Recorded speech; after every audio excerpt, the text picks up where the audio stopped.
Last year, Ukrainian forces lost at least 440 tanks out of the roughly 860 they had in service when Russia widened its war on Ukraine starting in February 2022. That's according to unofficial tallies from independent analysts scrutinizing photos and videos on social media.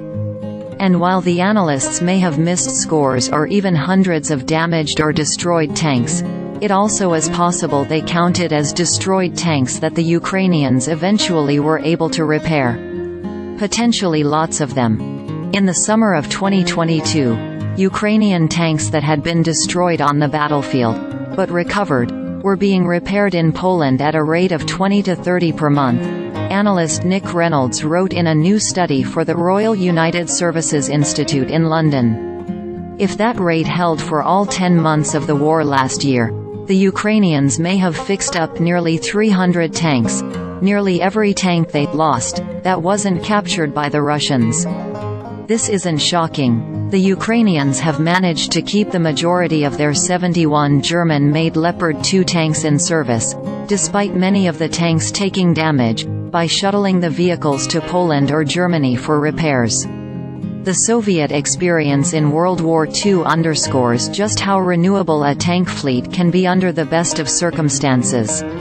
Tanks might be knocked out, repaired and returned to service as many as 4 times during an operation, Reynolds wrote.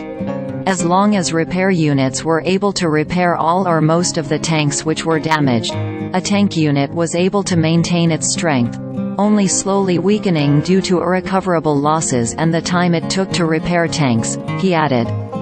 It has helped that, in Kyiv's costliest armor campaigns, its counter-offensives late last year and this summer, the Ukrainians were advancing. Meaning their damaged tanks often ended up slightly behind the front line, where engineers could reach them without exposing themselves to heavy enemy fire.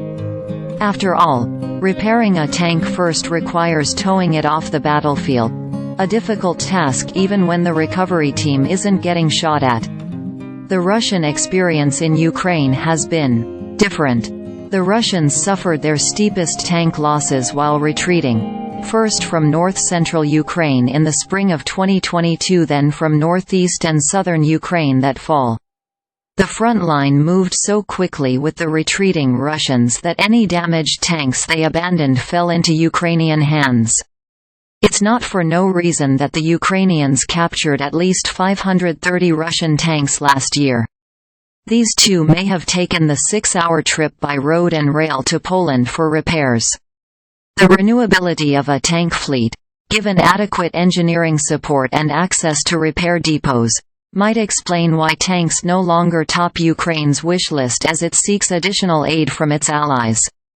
Drones, air defense missiles, artillery shells, mine-clearing gear and radio jammers are much higher priorities.